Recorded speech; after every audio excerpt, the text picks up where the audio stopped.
everyone. Hi, I'm Steve Taylor. I'm on the board of VPA and up to run the Richmond district of the VPA. Thank you for joining us this evening. Got a very special guest. We have tried to do these programs to keep things about our industry going through the very difficult circumstances for us all in COVID, but especially during for the movie industry and the production industry, both distribution and in our cinemas.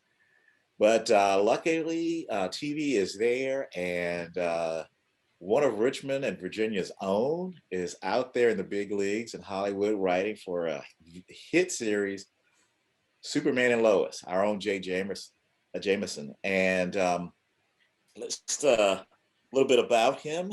He's a writer-director from Richmond, currently staff writer on CW's Superman and Lois. His films, Try, a drama about triathletes, led to his selection of the for the 2016 Shoot Magazine's New Director Showcase. There's a short film, Slave Cry, that just got press all over the place. I guess it was prescient about Richmond and its history and present with regard to Confederate monuments and good old General Lee, who still stands out here on Monument Avenue.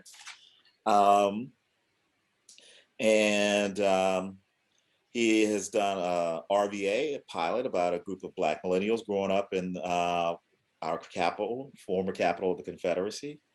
He was selected for the 2017 Episodic Comedy Writers Colony in Nantucket.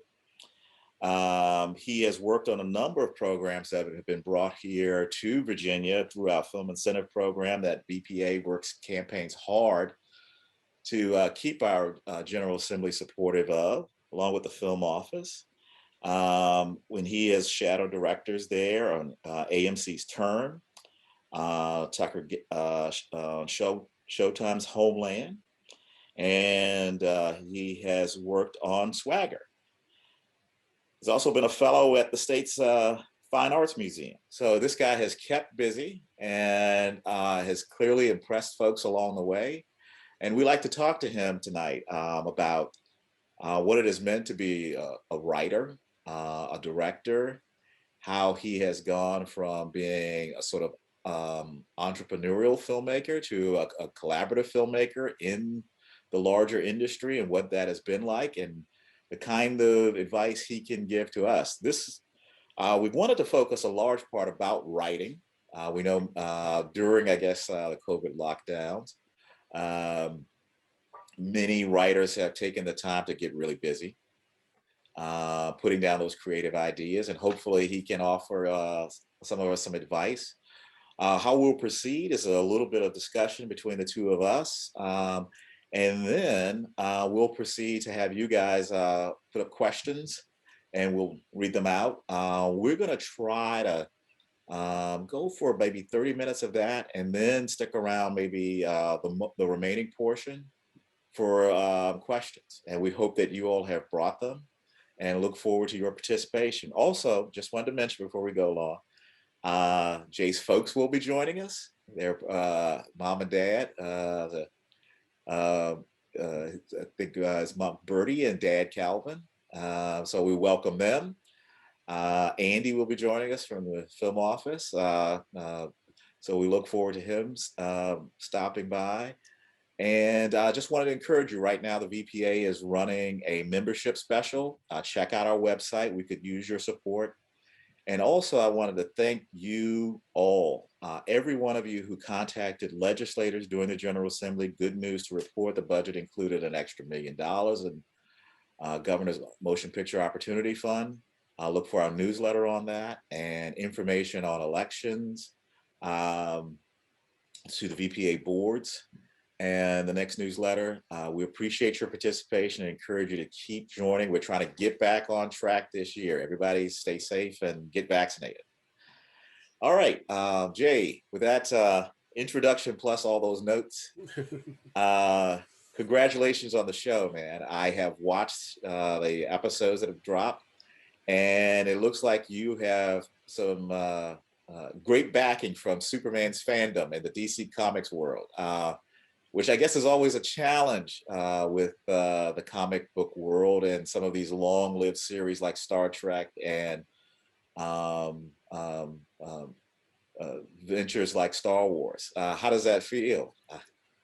It's pretty awesome, to have such a positive reception by fandom, and finding our fans and growing our fan base, through the show. There's definitely, you know, we we made a show that everyone in the room love the characters and have reverence for the characters and the story, and we just relish the opportunity to kind of put our spin on Superman for this time period. And when Todd, the showrunner, told me what the idea was, during my interview, and he just said basically, the premise is Superman and Lois are married, and it's Friday Night Lights, but Superman and Lois are Coach and Tammy, and that instantly sold me on the idea, because for me, as someone who grew up reading comic books, loving Superman amongst many other characters, like the thing that always interested me the most about the character of Superman is when he's presented with a problem that he can't punch. Like all the action scenes and all of that stuff is really fun and entertaining, and that fight scene in last night's episode was awesome. But the thing to me that's the most interesting about the character is, you know, like the humanity of Clark and being presented with uh, situations where he has all of this power. He could move planets, but like, how does he talk to his teenage son?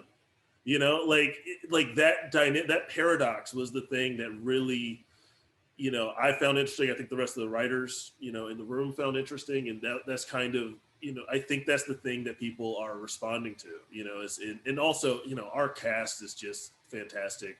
Tyler's portrayal of Clark Kent Superman is definitely my favorite. You know, I'm not just being biased, but it's my favorite since the origin, since Christopher Reeves, Yeah. and just is in Bitsy as Lois is just this is great, and so all of those things I think came together, and we're really happy with what the show is. Wait till you see where the show's going. There are some surprises in store. In fact, like I'm celebrating because today the episode that I wrote went into production. So today's the first day of filming for my episode, which is 107. So I'm excited about that. I had a call with the director yesterday, and he's awesome, and he totally gets the characters in the world, and he's super excited by the script, and so I'm, just wait and see. I'll have to come back after my episode because it's a doozy. Well, we would be happy to have you. And I want everyone to follow this. I watched the series and I was a fan of Smallville and have been a fan of Superman. I remember after school coming home and the old one from the 50s would be showing again, pre 60s era Batman TV. And that leads me to one question about this.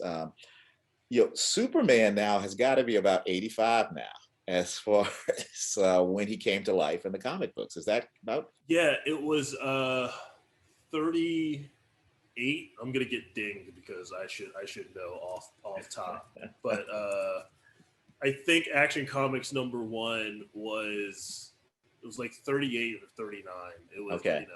it's in that realm. So it's getting there. We're on the precipice of the 100-year anniversary of Superman. Yeah. And Lois. And so Superman has these various iterations. First the comic books, and then the sort of Saturday serials. Linda Redmond confirms it's 1938, and so then the movie serials, which have unfortunately, I think, especially for the heroes and cowboys, have been lost to many of us. Have you seen some of those, the early serials and the early comics? Oh yeah. No, Okay. we like even I remember from like being a kid. I remember the original like Superman serials, the cartoons. We had a reference to that original costume in the pilot. That was our big Easter egg that everyone. That I think that won a lot of people over. Like that one scene, like the first Yeah. our first appearance of Superman, like it like as far as our show and our continuity, where it was an homage to Action Comics #1. It was an homage to Superman for All Seasons. It was like we really baked in because like again we're getting the chance to tell like to create our version of Superman, and so we're taking the best bits from all of the previous iterations to create kind of an amalgamation that is our Superman Mhm. that we're telling now. But yeah, I grew like all of those. Like I remember watching like the George Reeves television show. I went back and listened to the radio programs. Oh, I Um, the forgotten the radio, radio programs. the I had so forgotten the radio programs. the radio programs were very big in terms of the proliferation of Superman mythos like during that time period. So it's like you had the comic books, but the radio programs is really when Superman became kind of ubiquitous in our culture. And yeah, I like when I was up for this job, between my interview and when I got the offer, I bought the audio book for the Superman, like the history of Superman book, and I just listened to it every day, trying to manifest me getting this job, and it worked. But like, so I definitely went down the rabbit hole of like the history of Superman, what he's meant to the culture, how it's kind of how his like the storytelling has kind of woven in and out of American culture, world culture, all of that, which was a fascinating journey. And I recommend the book. I forget what exactly, like it's called Superman, the History or something like that. Oh, But yeah. okay, fantastic. Um, are there aspects, now you mentioned that there were aspects of some of these various iterations of Superman from cartoon to radio that you've, um, and you remember, and you noted that there was one, the homage in the costume. Are there others that we might have missed in these first couple of episodes? It's all over the place. We have characters who were cast in Smallville coming back. So there's an actor named Cobb Brandon who played in Smallville. So there are references to that. We've got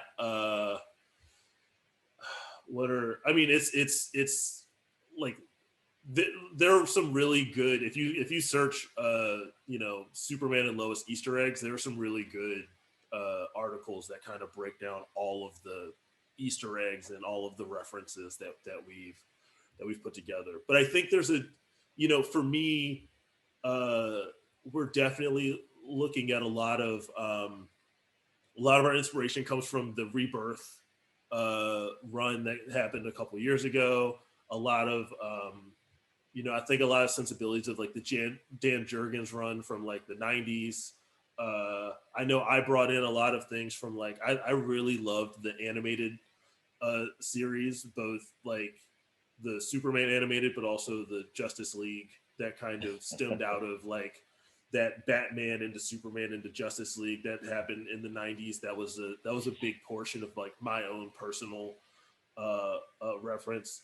All Star Superman, a lot of kind of the way that Grant Morrison was able to take a lot of the golden age concepts, but like flip them in a way that was fun, but also didn't feel as dated.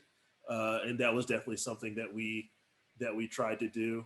Um, and so I just saw this thing pop up. The Fleischer cartoons. Yes, Like that, but that my first memory of Superman were the Fleischer cartoons. Like I don't know under what circumstances I saw them as a child. I don't know if they were on TV. I don't know if my parents bought like a if they were collecting on a VHS or whatever. But my first memory of Superman were the Fleischer cartoons, for sure. Fantastic. Now, you mentioned being asked to write on the program. How did that meeting happen? Uh, Like in terms of like how I got the gig. yes. Okay, so long convoluted story about how one breaks into the television industry. It started 8 years ago in Richmond. I uh, I had a meeting with. I was trying to get a feature film off the ground. This was before I had done Try. I had just graduated from AU, and I was working on random, projects here and there, uh, shooting music videos, doing all of that.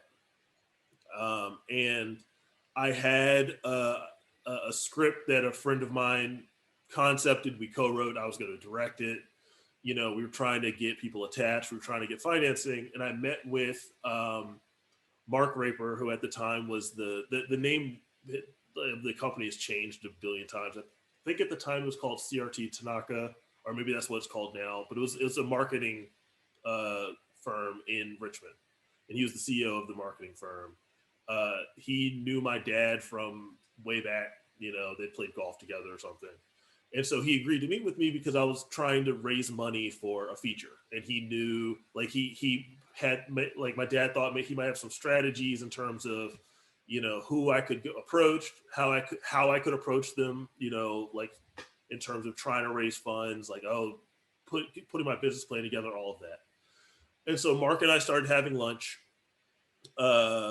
like every couple of months, and it just got to the point where it's like I just enjoyed having, like, he's just an interesting person, it's just, and like his job was interesting, and so we just enjoyed lunch, and so we just kept chatting. And the film, I got people attached to that film, and then people fell out, and at one point Macy Gray was supposed to be in it, and Stephanie Elaine was supposed to be producing it, and then we had other people interested, and then we could, it was a whole thing. And in the midst of all of that, Mark was like, because at the time I was very focused on being like independent film writer director. Like I thought I was going to be like the Robert Rodriguez of Richmond. Like that was I was like, I'm just going to make independent films in Richmond. That's what I'm going to do, and that's it. And Mark knew that, but he was like, hey, I've got this one of my coworkers is married to this guy who is an executive producer on Vampire Diaries. He's a really nice guy. You should chat with him. I'm like, cool. I'll meet with anybody. It's fine. So he introduces me to James Stottero, who's a writer at the time. He was executive producer on Vampire Diaries, like I think he was either running it or was like the number 2 on Vampire Diaries. And we had we just hopped on the phone and had like a good hour and a half long conversation about the industry, my background, like, it was just a really good conversation. And he like, before he hung up, he was like, feel free to reach out again if you want me to read something. If, you have any more questions, if you're ever in LA, drop me a line, do whatever. I was like, cool. And then I get, at some point in between there, I get the opportunity to go off and direct Try. And when I had a trailer, I reached back out to James and I said, hey, here's the trailer for the film I made. How are you doing? How are things? What are you up to? Just kind of reaching out and checking in. And he said, well, first he was like amazed. He's like, you actually went off and made a film. That's awesome. And then the second thing he said was, no one ever reaches back out to me.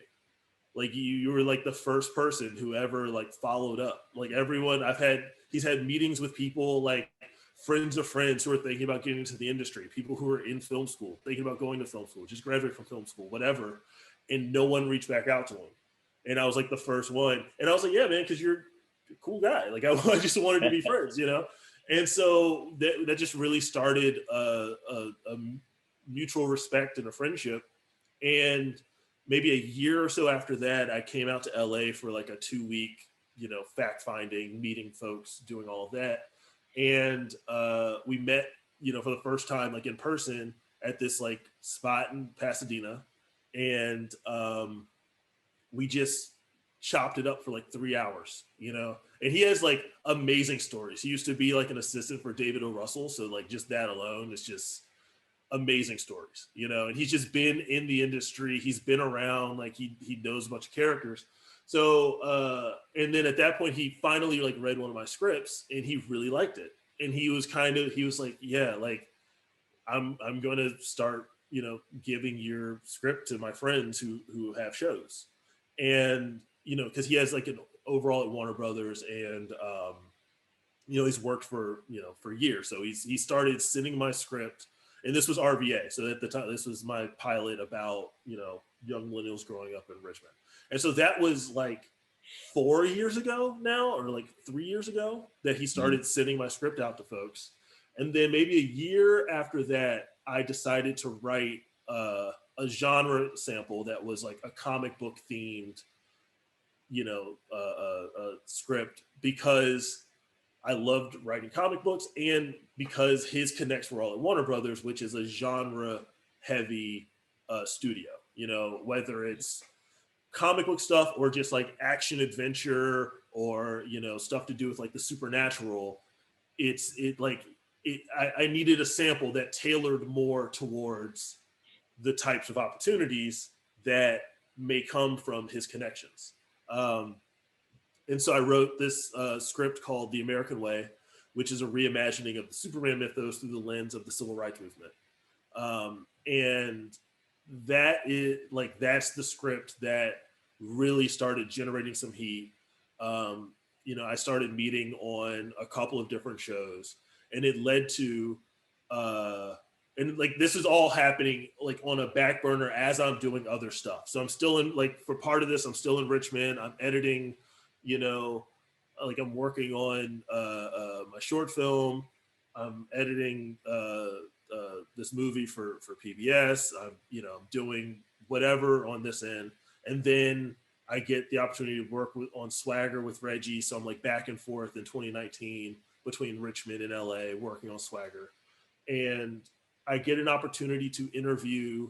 Like James gets my script to Luke Caltro, who is the one of the showrunners, one of the EPs on Krypton, which was a sci-fi series about Superman's grandfather. And it's like it was like this time traveling, like hard sci-fi taking place on Krypton before it. So it was really underrated, really good. And so I interviewed with them, via FaceTime, because I was in Richmond working on Swagger. And in the interview, they liked the script. Interview went well. I found out later that I would have been hired for season 3 of Krypton, but Sci-Fi didn't renew it for season 3. So then I was like, oh, that's a bummer, but I was working on Swagger, which I was excited about. And like, and then Luke, who I interviewed with on Krypton, calls me up and is like, or emails me and says, hey, so there's this new Superman and Lois series. I worked with the showrunner years ago on Spartacus, and I would, is it okay if I send your script? I was like, absolutely, it's okay. Did you even have to ask? And so then Todd read my script, and again, I was like, because I was back and forth between LA and Richmond. When I got the interview for Superman and Lois, I was again back in Richmond, so I was like literally on set. And I had to like run back to Reggie's office to take the call to interview for Superman and Lois. And, about a month after that, I got the offer for Superman and Lois after that interview. And so again, all of this is a result of a chance meeting that started like 7 or 8 years ago. So yeah. All of these Hollywood stories seem to have started with chance meetings, or by being born in a family already there. Yeah, that's true too. Uh, this takes you, of course, from being a sort of entrepreneurial filmmaker who's writing and directing their own stuff to working now with a group of writers. Tell us a Yes. little bit about this change. Yeah, I mean, I've always loved the collaborative aspects of filmmaking. You know, like that's the reason that I am a filmmaker versus a novelist. Is I relish in the concept of bringing people into the process, and through their lens and their talent and their craft, you're able to, you're able to generate something that is greater than, the sum of its parts, ideally, like in an ideal world. And so, and even in grad school, like I was always someone, like I loved talking story. I loved like helping people figure out their scripts, and like workshopping my scripts with my friends. Like it's so like the transition in terms of moving from, creating my own work into a writer's room was not as stark, because I often was collaborative in my process, to begin with. Like I was very collaborative, like even when I was creating my own work. The thing that is different, is like now I am helping to someone else's vision. Like there's a lot of, like I felt I had a lot of agency in the room. There are a lot of uh, my ideas and my sensibilities that have made their way into the show, that I can be like, oh yeah, this was something that I pitched. This moment is like this. This character is shaded and shaped by my contributions. I can definitely see that. But ultimately, we're servicing, the showrunner. We're servicing someone, like I am not the final answer. I'm not, I don't get final cut. I don't, whereas like with my own stuff, it is like, for better and for worse, it's like, this is, this is what I got. Like this is all me. Like, I have the final say. This is my voice. This is, so like that aspect was a little bit of a learning curve.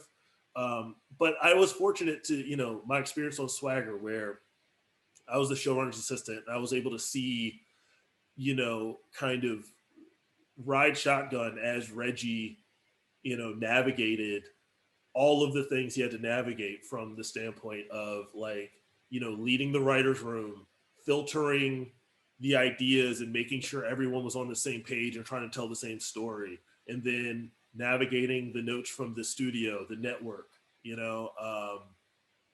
and then, you know, translating all of that to set and talking to the actors, and going through post and working with the editors. Like being able to see that aspect and see how, like, if your stuff gets rewritten, or if your pitch doesn't land, or if the storyline changes, it's likely a result of a bunch of different factors that I wouldn't have known about as just the writer in the room trying to pitch story ideas.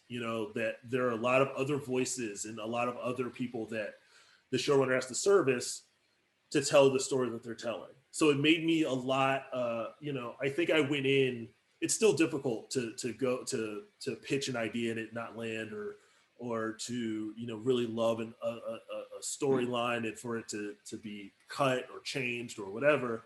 But I think I went in with a little bit of a greater understanding of why that may be the case, so that I was able to not take it as personally, and understand that, like, this is a part of the process.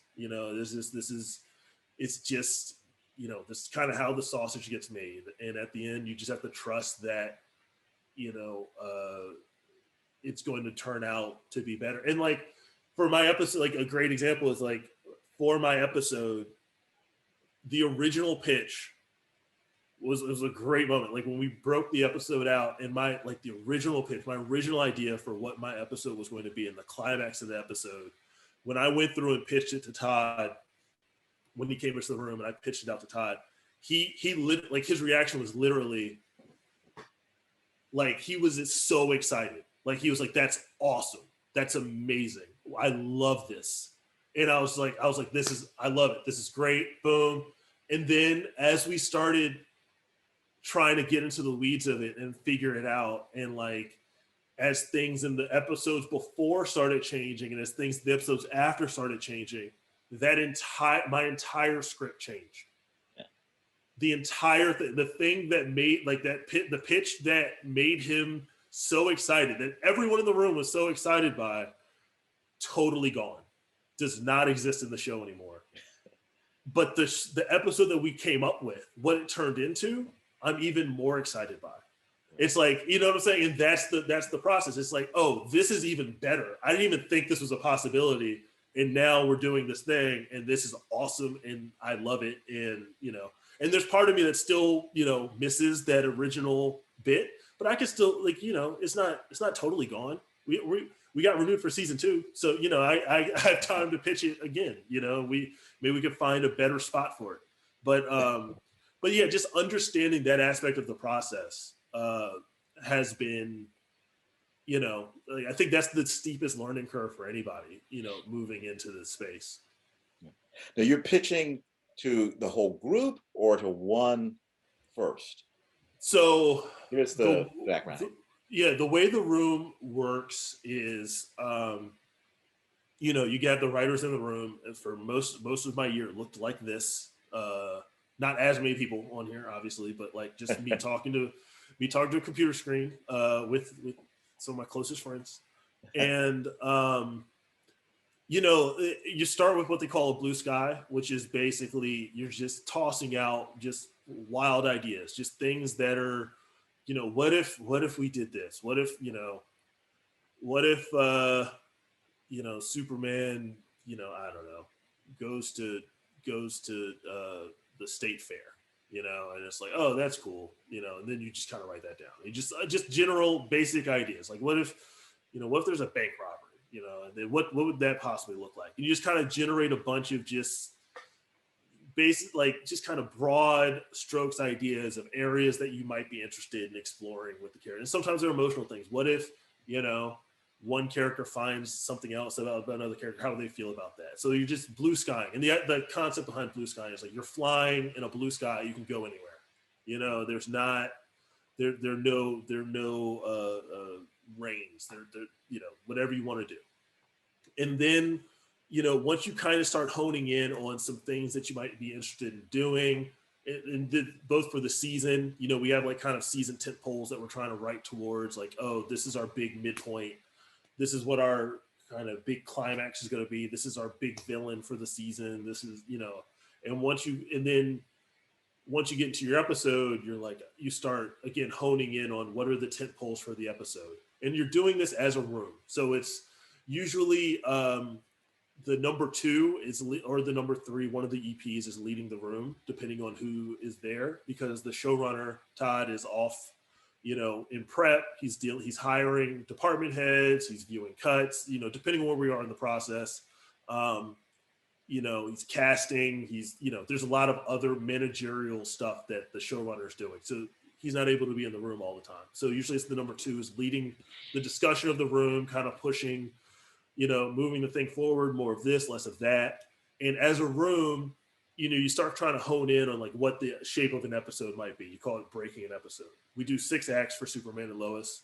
And so you start, a lot of times it's like, okay, who are our main characters for this episode? What is like the big event that we're angling around? What's the big emotional arc? And then we start trying to like put in like scenes or moments that could be, a lot of times we'll break from act outs. So it's like, oh, what's a good moment that would be like a good first act out? Like, what's the act out of the first, what's our break to commercial for the first act? And, it's something that's like setting up what the stakes of the episode are, like putting someone in danger, giving someone like a choice or a revelation or something that's gonna, we want people to come back after we sell them some soap and whatnot, so it's like, what are the things that are, and we do that, and we try to we lay out loose cards in terms of like, okay, well, this is a good moment for Act One. Maybe this could happen in Act Two. And we just kind of come up with a wish list of things we want to happen, and then we kind of start nailing those down and coming up with a little bit more detail and progression, and making sure that we're tracking emotional arcs for the characters. And then when we get it to a place that we're pretty happy with, we'll know, like, Todd's coming in, to the room today. So then, usually it's whoever's writing the episode. But sometimes, like early on, it'll be the EP. If it's a staff writer's episode, it'll be the EP, because EPs are more used to pitching and they're kind of guiding the process. But you go through and you pitch out, like, we as a room are pitching the episode that we agreed on or that we liked to Todd, who's the showrunner. And based on that, like, Todd will give notes. Sometimes we'll get through the whole pitch and then afterwards he'll give notes, or we'll just go act by act and he'll kind of, react or respond in the moment, ask questions, add his 2 cents here and there. And once Todd kind of approves of what the episode is in kind of broad strokes terms, then the writer for that episode will go off and start generating their documents. And the documents we start with a story area. And the story area is like a 4 to 5 page, just kind of like narrative prose of what the episode is about. And it's, you start with, it's a log line, a theme, and then you do emotional arcs for whoever the main characters are in that episode. And then we'll break it out into A story, B story, C story, and then just generally what happens, in the episode. And so then that's the story doc. Story doc goes, kind of up the round, like each draft goes up the flagpole. So Berlanti, they give notes, like Berlanti Studios, like his folks give notes. We make our revisions based on that. Then it goes to the studio, which is Warner Brothers. They give notes. And then it goes to the network, which is the CW. They give notes. And then from there, you go off to outline. Sometimes we start working on the outline, like, while the story area is going through its notes process, just to kind of, not be waiting, But then the outline is, for us, most outlines are like 10 to 12 pages. Ours are like 20. I think my first draft of my outline was like 25 pages. They're very extensive, very detailed. I think partially because we're a first season show. So it takes a lot of explaining in terms of, like, this is the tone. This is very specifically what we're going for. And an outline, our outlines are written in final draft. We do like interior, we do slug lines, and then it's like a prose of what happens in the scene.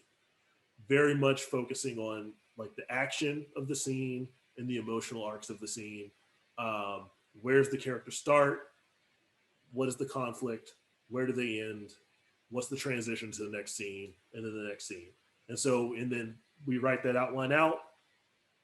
That outline goes to Berlanti, studio, network, get notes each time, revise it, and then we go off to script. And the same process happens. And then as a staff writer, I'm sending all of my documents to Todd or another EP before it goes to each subsequent, thing. So, like, they're also giving me notes and doing rewrites before it's ready to go to, like, Berlanti, the studio, and the network, each step of the way. So did I answer your question? I went on a mad tangent. But... Well, it sounds like you've got sort of traditional storytelling in the traditional form, but in a season, it seems like you've got to have some continuity going through here, but you're writing each episode intensely. Is that what we're looking for in the Superman story? The move from New York to Smallville, and then they're settling into the school systems and all of this. So there seems to be story, the episode. Explain this, the need to keep this continuity here. Yeah, well, yeah, I mean, continuity continuity is a big thing, especially because we are related to we are related to, you know, the other shows on the CW, you know, Supergirl, Batwoman, Black Lightning, Flash. Like we all exist in the same universe. Uh, which and then this thing called Crisis happened at the end of last season, which kind of reset a lot of the continuity, which allowed us to do so. Before last season, Superman and Lois had a newborn, and then Crisis happened, and then in the new rewritten continuity, Superman and Lois have teenage boys, which has confused a lot of people. It confused us too. We decided very early on, it's like, we are not going to talk about Crisis. Like, it's just, we're just going to hand wave our way through. Like, this is our dynamic. This is where we are with our characters, and let's tell our story. But no, so we are like our show is not like a monster of the week. You know, that was like Smallville was very much a, you know, they had like a monster of the week. It was the meteor, someone got infected by the meteor, weird things started happening, and then like Clark had to, you know, stop that from happening. Like had to stop that monster, and then there was like continuous storyline that was going through, but each week there was like a new random threat from the meteor. We definitely have a more serialized show, so we have an idea of like what the overall arc of the season is going to be. Like what is our, you know, taken as a whole, where is this thing going to go, and then each episode is just progressing that a little bit more, you know, for these characters, their emotional arcs, like them getting used to living in Smallville. You know, like what does that look like? What does it, you know, what is the world's greatest reporter going to do in this small town? Well, she's going to realize that like there are Pulitzer-worthy stories in small towns. In fact, that's probably where we need more people reporting from, you know, like because so that other people can understand what's going on there. We can connect more folks, you know, and then obviously like Superman can operate from anywhere because he can be anywhere at any time. So that was useful for him. So, but yeah, so we have a like a board that is like this is our main like arc for the season. These are our villains. Here's how they're going to operate. These are kind of the key points these are the key cards that we need to turn, you know, throughout the season. Like these are our key reveals, our key moments. And then we just kind of pace them out and figure out like the best place for each character arc to put them. And then each episode becomes, you know, self-contained in the sense that we're telling a full story in that episode, but we're also progressing the larger plot forward. Now, before we go to some of our guest questions, one additional here. You mentioned the feedback from network, production house, studio. What does that look like? What interest are they trying to make sure happens on the show from their perspective? Yeah, I mean, the thing is like really good development execs and executives are like their role is to be the first audience. You know, like we like in the writers' room, you know, we're having discussions every day about these characters, about these storylines. We're going back and forth. We're like, there are different versions of the thing that we've talked about. There's so many different versions of the show and the season that we all have in our heads, and then we have to like, okay, this is what we decided on. Now we're presenting it up the ladder, and you know, sometimes we like things don't make sense because we've left out a key detail that we know inherently, but like we didn't share with them. So like they're like, but why is this character? Oh, because we meant to set this up, but we forgot to put, okay, so let's put this in there. But they're also, you know, they're good development execs are just like, they're making sure that we're tracking the character notes. They understand the audience. They understand ideally what they like. They understand the audience and they understand the show or what the show's trying to be, and they're trying to help us stay in the lane, in a certain extent, and push us further down the line, and just make sure that we are delivering on the promise of the premise, and so the notes often, I mean, they're usually phone calls, and like a lot of times, like the good ones, good development notes are, conversations and things where they're really focused on what are the character arcs, what are the emotions. Like that's the big thing that I constantly have to focus on now too, is like, and this is the thing that Todd always hammers in, is like, what are the emotional arcs? What do the characters want? What are the emotional arcs? Because I'm not, sometimes I'll just get caught up in like the really cool thing. It would be really cool if Superman did this, and I'd get all excited. It's like, yeah, but what's the emotion behind that? Like, it's like we can come up with action sequences for days, that's easy, and there are people, but like, what is the reason behind, how do we make people care about the action sequence? How do we add stakes to what that is? And then you figure out like the action sequence that services that. So like a lot of times the notes are, coming from a place of just trying to be an outside voice, just trying to be our first audience and making sure that we're tracking what we need to be tracking. We're telling, an effective story. Okay. Uh, Now, we talked a little bit about how Superman is approaching the ripe old age of 85, 90. Let's say several years from now, he's 130, and maybe you're on another project by then. How would you like folks to look back on your contribution to the Superman story over that time, and what you guys are trying to do here? When there's a new set of writers looking at the Superman story who saw this show. Yeah. What's funny is one of the EPs who is fantastic, and has become like a mentor to me. Actually, like all of the EPs have been great and have become mentors to me. But this one in particular, Michael Narducci, who he's just an amazing writer. He was the showrunner on the originals for a while, and just been working for years.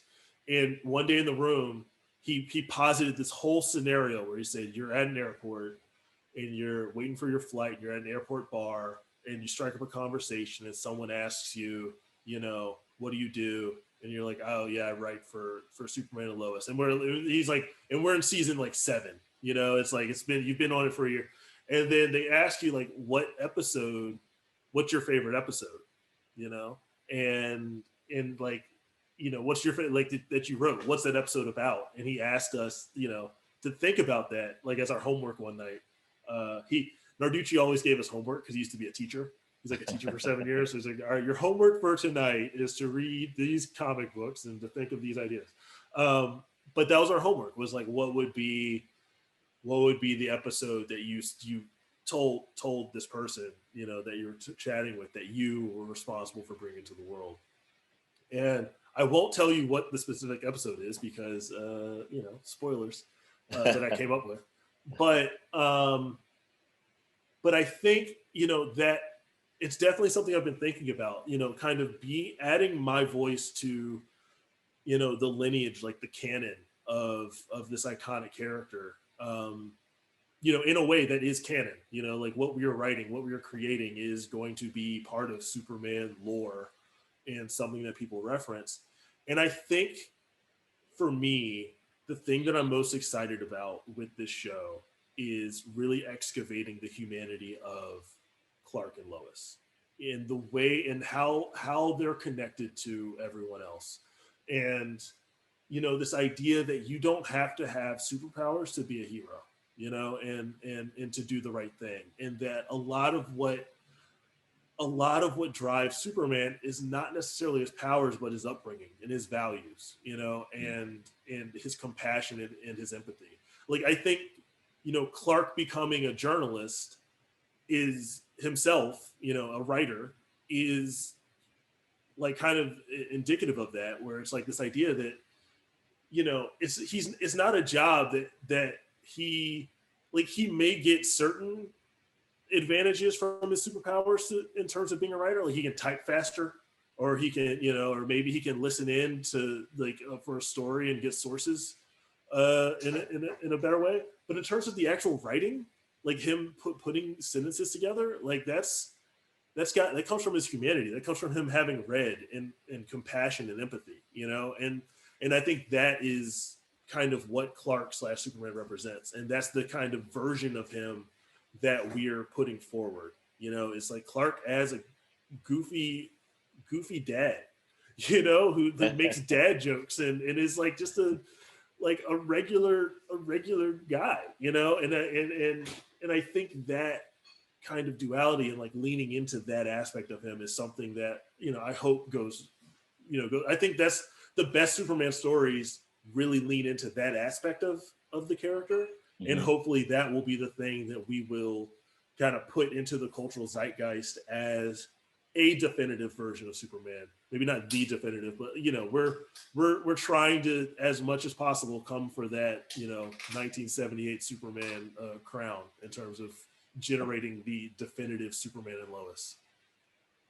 Now let's transition to some of the questions our guests are putting forward here in the chat. One I thought was very interesting from Pixie. Now it sounds like you're, of course, with the show, and you've got some other things that you're working on. What are your daily writing habits? I trying to get better about writing every day, and like sitting down and doing pages and whatnot. But I also, it's the thing of like there's a thin line between pushing yourself and in just kind of forgiving yourself. So I try to write every day. If I don't, then I definitely write every other day. It depends on like what the project is. When I was working on when I was working in the room, so we're like, the room is on hiatus right now, or between seasons, so I'm not in the room and I'm working on my own stuff. And I generally try to write first thing in the morning. That's before I get inundated by emails and Instagram and Twitter, and then as much as possible, like just whenever the muse hits, I have multiple notepads around the apartment, where it's just like, oh, idea, But a lot of my writing comes in like it's like a slow boil, and then inspiration hits and things just come out fully formed.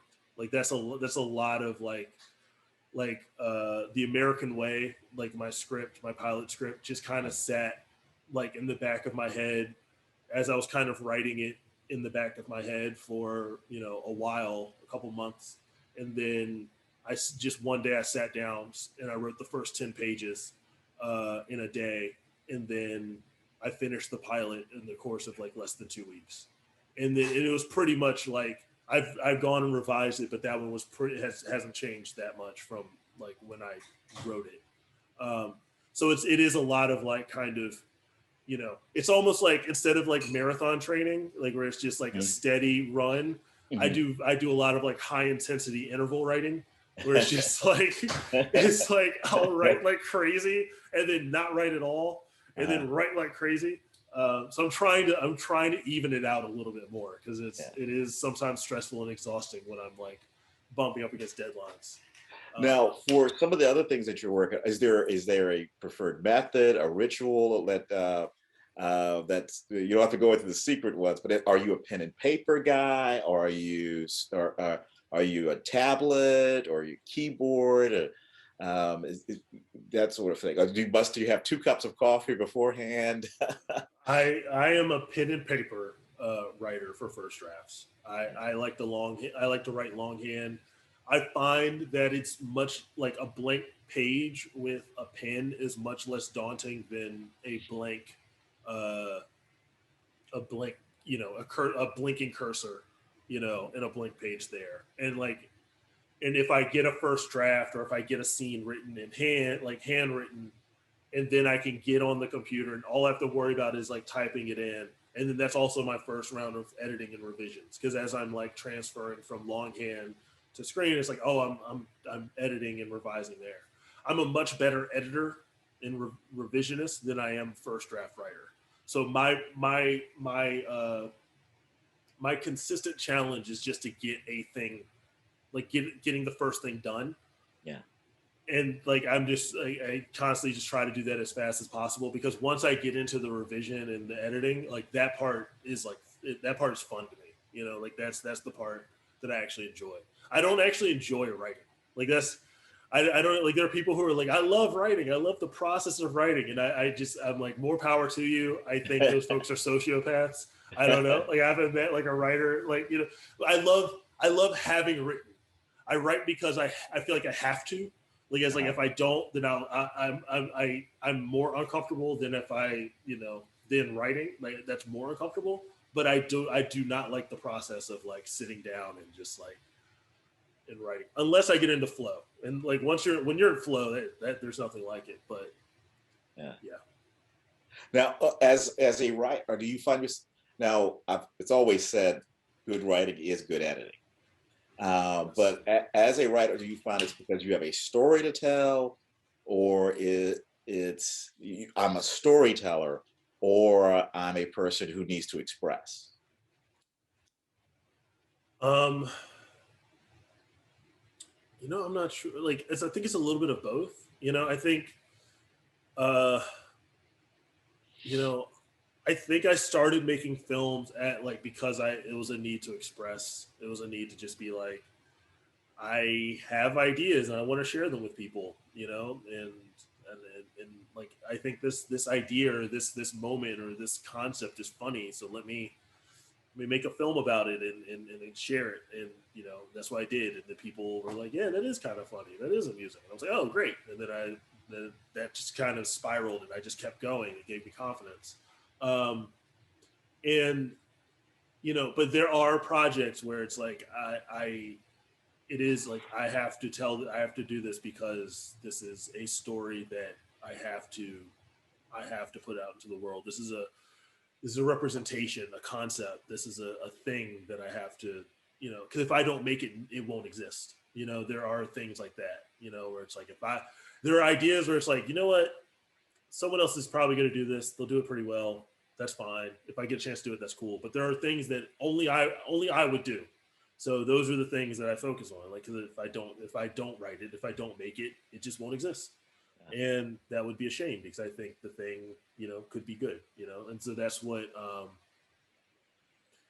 you know, that's what the American way was, you know, it was a story that, you know, I didn't think would exist. And then it's the other part of it is like, you know, figuring out who my audience is when I'm writing a thing, you know, and usually I write for myself or for someone close to me, you know, where it's like a very specific audience member, like one person. Like I talk about like knowing your audience is like knowing, like having a conversation at a dinner party with a friend. Because if you know your audience well, then the story you tell will be that much more effective, because you're speaking to a specific person. So if you just imagine you're telling your best friend a story about this crazy thing that happened to you, you're going to pull up like inside jokes, references. They're going to be laughing their asses off. Like it's going to be great. Like great, you're at a dinner party, and then other people can listen into that story and get the enjoyment from the story. But you're telling it very specifically to one person, and that's the way I think about writing scripts. Like when I'm writing a script, I'm writing it for someone, usually a version of myself. So the American way, I wrote to 15-year-old me, where it's like the 15-year-old me that used to go to the comic book store and spend like $200 to $300 on comic books every month. Like that's the person I wrote the script for, but other people could enjoy it. They could listen into my conversation and enjoy that conversation. So that's, you know, I don't know, that was a tangent, but. Well, I'll tie this into a question. Looks like Andy submitted here. This is Andy Edmonds. Hi, hey Andy, thanks for joining us. For those of you who don't know, Andy's our director of our film office, and has done so much to bring these productions to our state. But let's tie this in here. In this process here, Andy writes, "What's your kryptonite?" So maybe if you could tie that to your writing process, or being a writer, or being a director, a filmmaker. What's the Um, I someone asked me this recently, and like you all would get this because, well, the first thing that comes to mind is rainbow cookies from U Crops. That's my absolute kryptonite. Back when I used to have those $200 a month, let me tell you what my routine was when I was a teenager. It would be go to the comic book store, get my they had a box of my stuff, so it was like just pick up my box of book and like stack of books, stop by U Crops, get get a container of cookies, go back home and just read comic books and eat rainbow cookies. Like that was definitely my teenage years. Wednesdays, every Wednesday, comic book day. That's what I would do. No, my kryptonite is. I mean, I think this is just a lot of people now, and like writers in particular. It's just procrastination. You know, it's just what it is. It's like I. It's funny because people joke about this, but I actually there were like 4 or 5 articles that I just remembered that I downloaded to read about procrastination, and I just procrastinated on reading the articles on how to. I just realized that I did that. I was like, but no, I mean it's funny because sometimes you have like productive procrastination, which is sometimes the most insidious of the kind. So I have a pitch tomorrow for a rewrite of a movie with a major studio, and I've been kind of going back and forth, and I've been workshopping it and brainstorming it, and I've still got to figure out like what the big climax is. I have a couple of things, but like that, like after this session, that's what I'll be working on tonight. I'll be trying to dial this pitch in.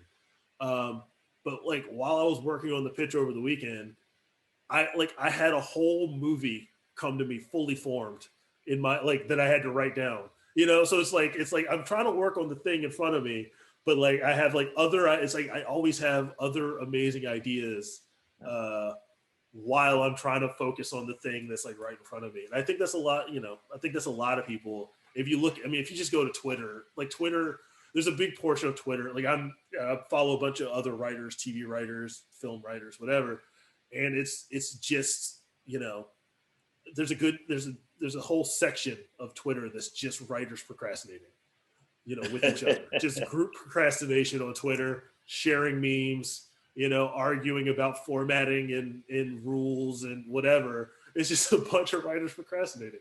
So I would say that's got to be it. Yeah.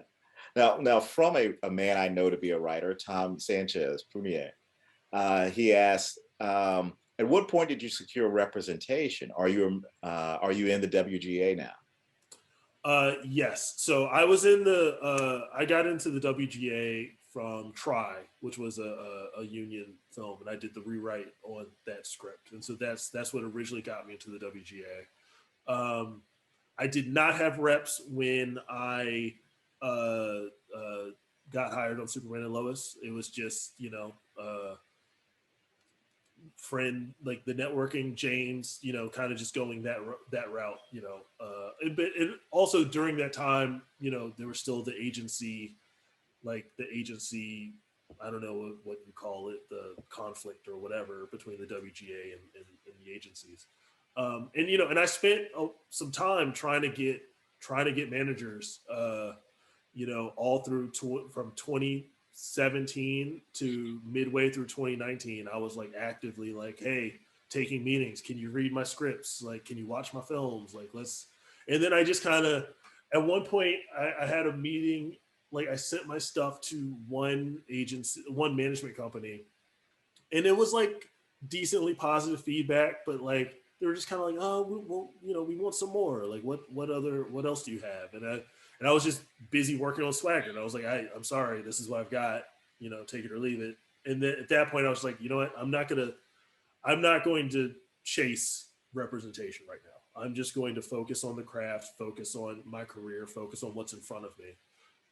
And then, I got Superman and Lois. I won the diverse screenwriters competition through We Screenplay, which set me up, which is done through Coverfly. I became a Coverfly featured writer, which they send out to various managers. And this is after I was on Superman and Lois, and it resulted in like 8 different management companies trying to sign me, and with the same script that the other company passed on.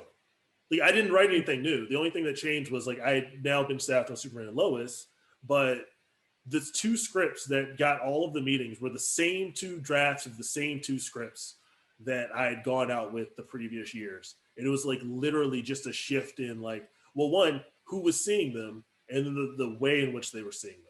And so I say that to say, like, my advice in terms of like reps and representation is like, focus on the craft.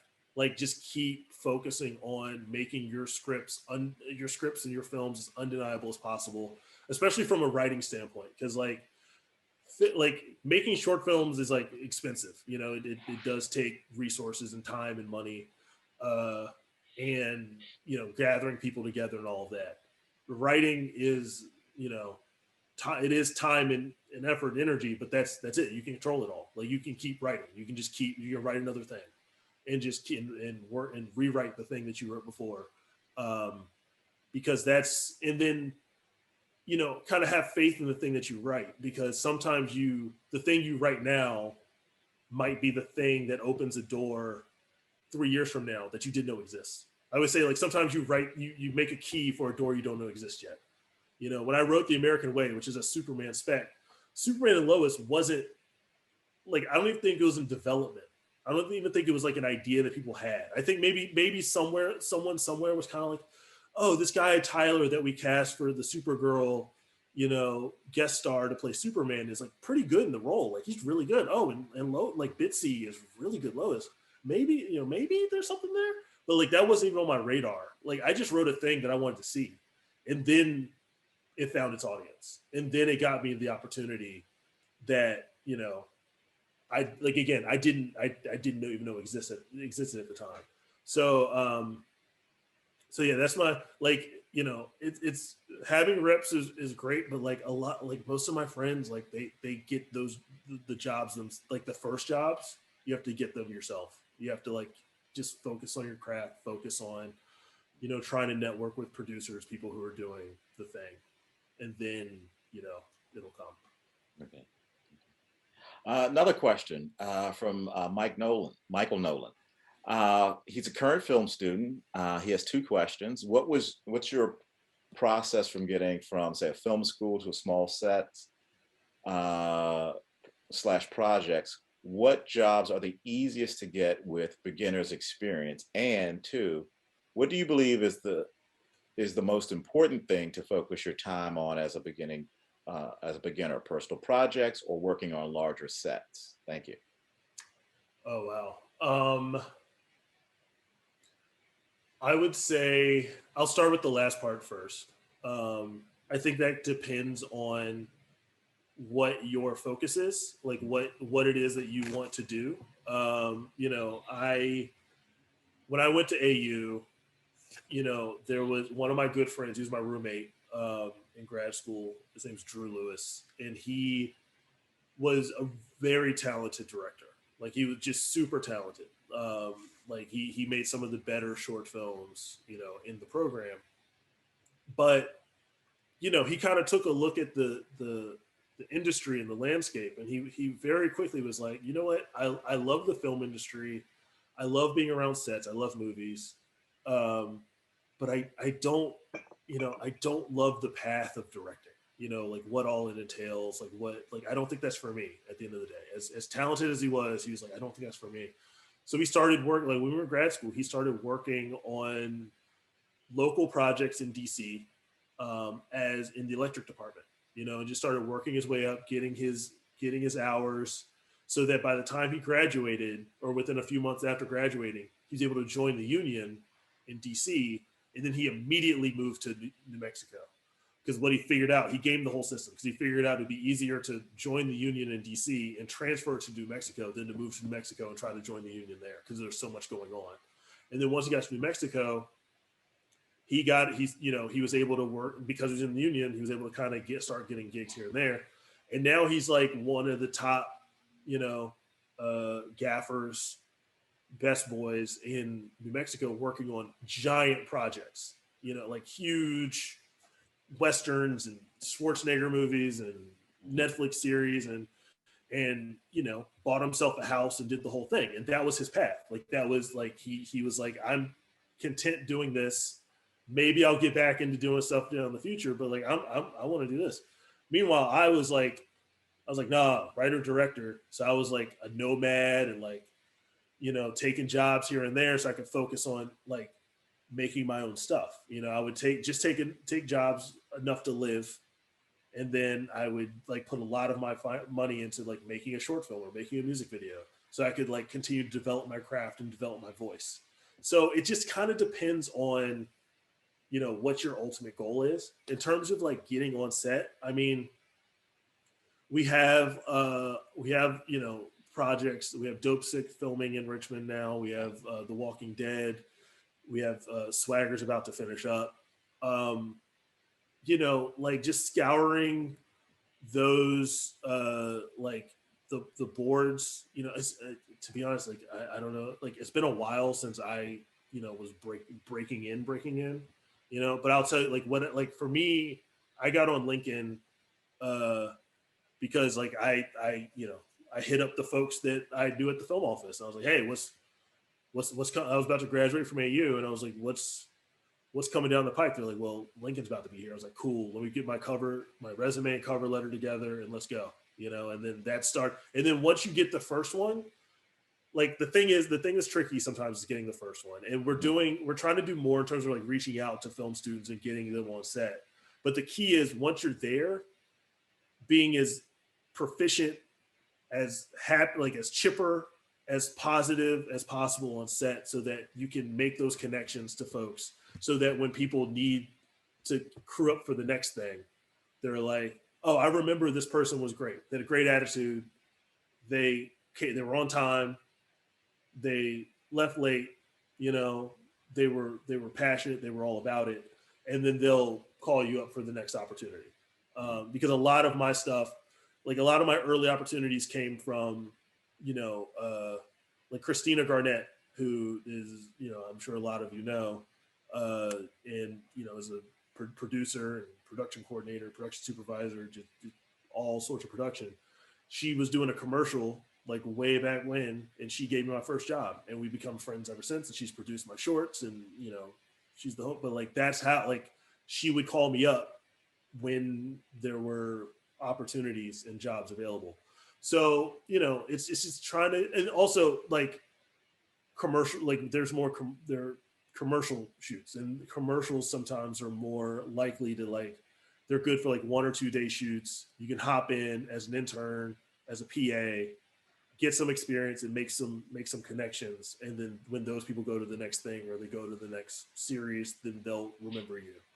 And then the other thing that I talk about, and this goes in terms of like general networking, is staying in touch with people.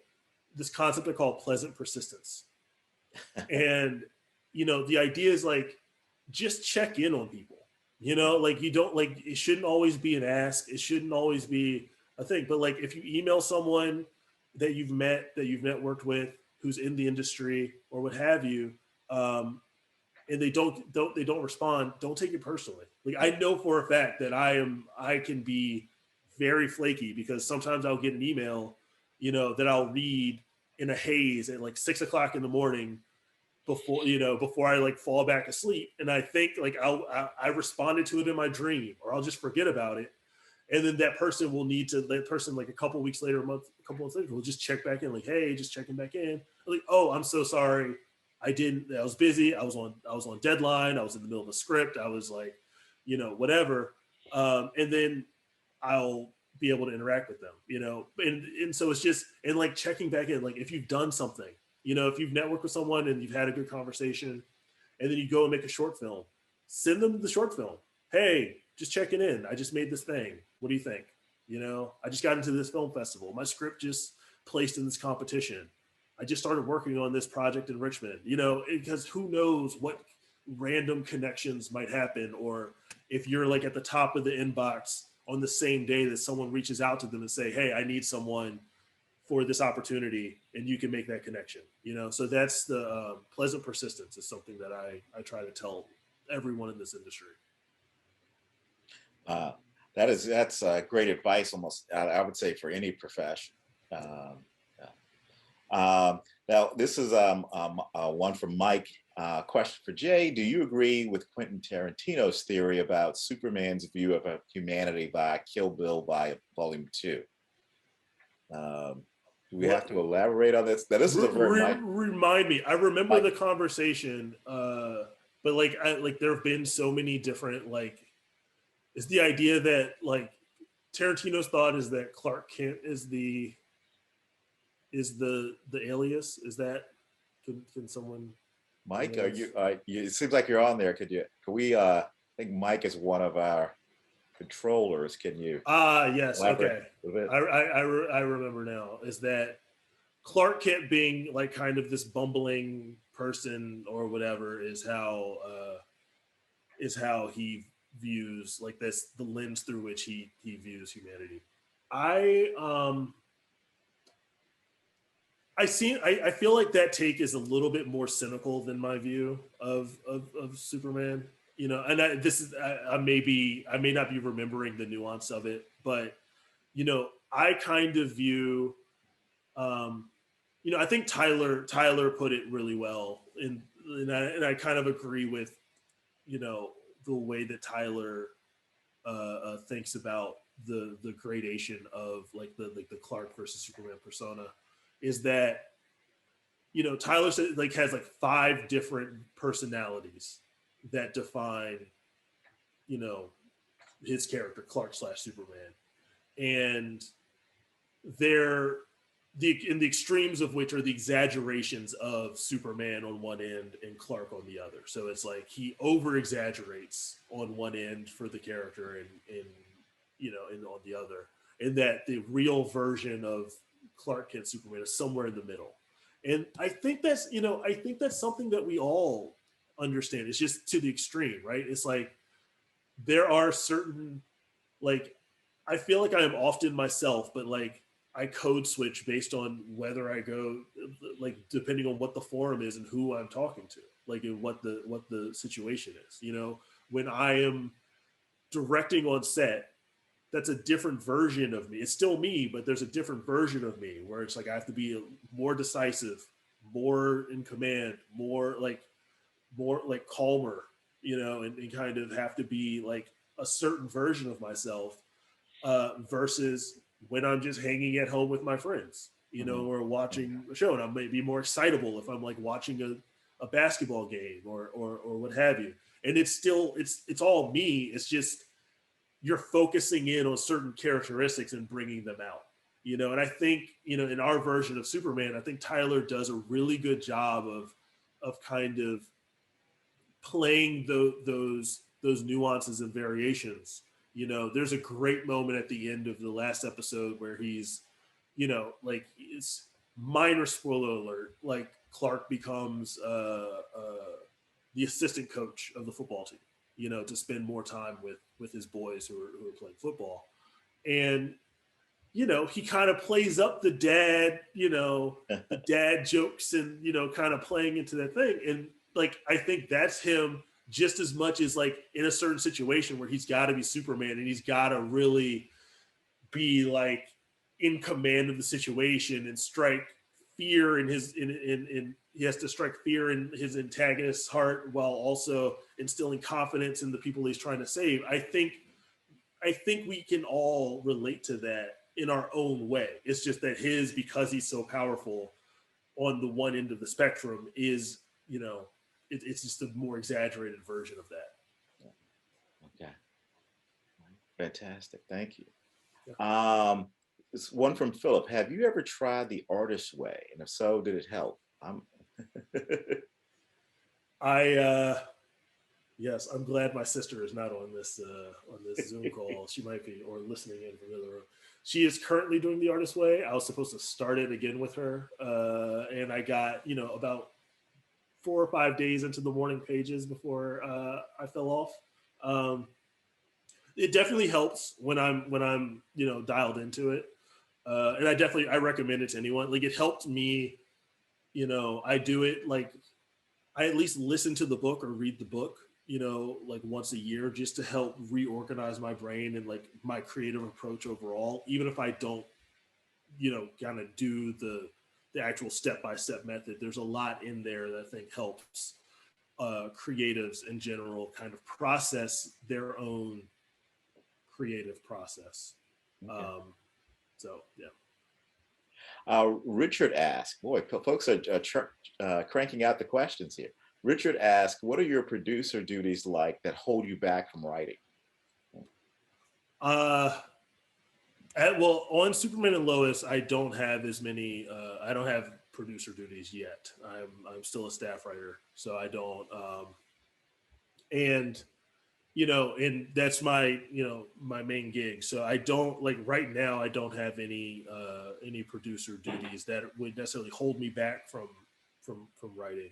I had like there are things I'm like my sister has some projects that I'm producing, and some other ideas that we're putting together.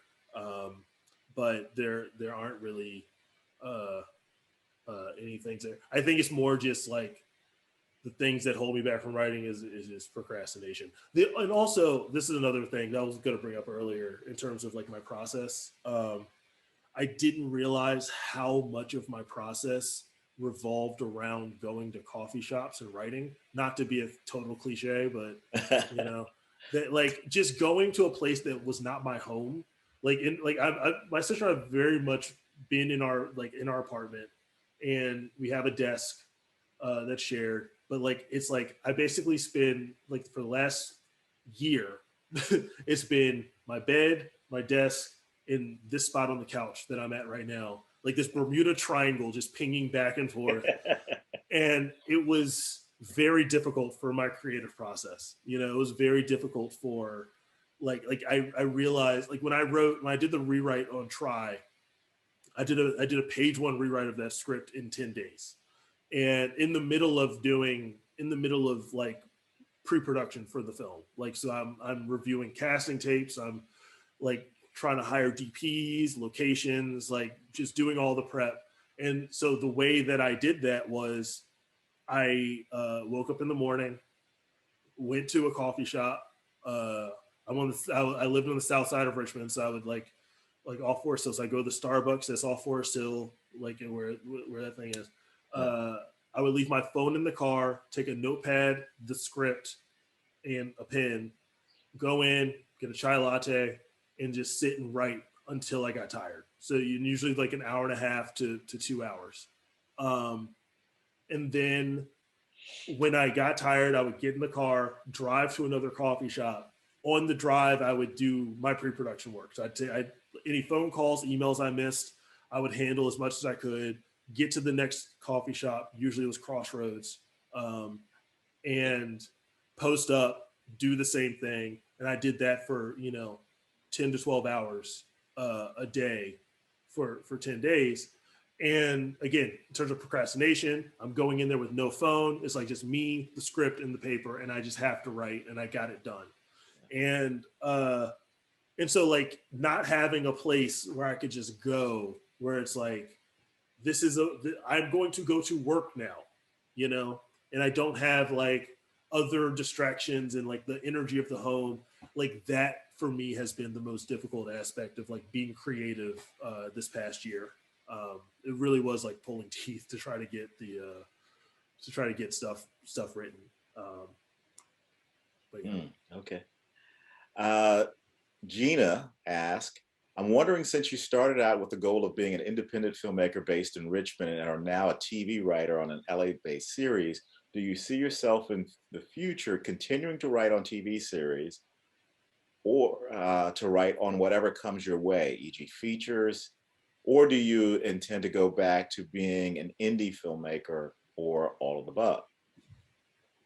I want to do everything, Yeah. So I am currently, I'm in the process of writing a short with my sister that we're going to try to film later this year. I am working on a feature script that I'm going to try to, you know, film myself. I'm angling to be able to direct episodes of Superman and Lois, you know, possibly starting in season 2, but definitely by season 3. Um, Wow. you know, I am, you know, I'm doing like I'm pitching to write on movies like with big studios. I also have a meeting to do some development of my own television, you know, series coming up. And, you know, my ultimate goal is I want to bring projects back to Virginia. Like that's, you know, I am someone who's interested in making movies and television in and about Virginia. And, you know, like I said, I came up working on, you know, I worked on Lincoln, but like really I like Turn was, you know, season 2 of Turn was like my really formative, like uh plugging into like the Virginia film community, like just a part of it. And you know, I remember like we were at the, you know, the Carolina, you know, 4300 Carolina Avenue, Richmond, Virginia, Yeah. 23. I used to write that. I used to know the zip code because I had to write, you know, as an assistant, I had to write like the address all the time.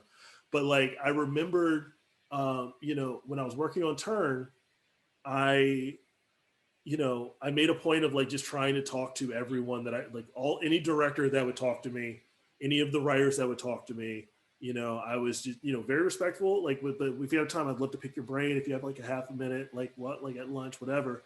And towards the end of the season, you know, I was able to talk to Craig Silverstein, who's the showrunner of Turn, the creator and showrunner of Turn, and just pick his brain, ask him how he got to where he was. And we went to his office, you know, the executive producer's office at Carolina. And it's like you walk in the door, you go to the right, the executive suite's to the right, it's the last office on the right.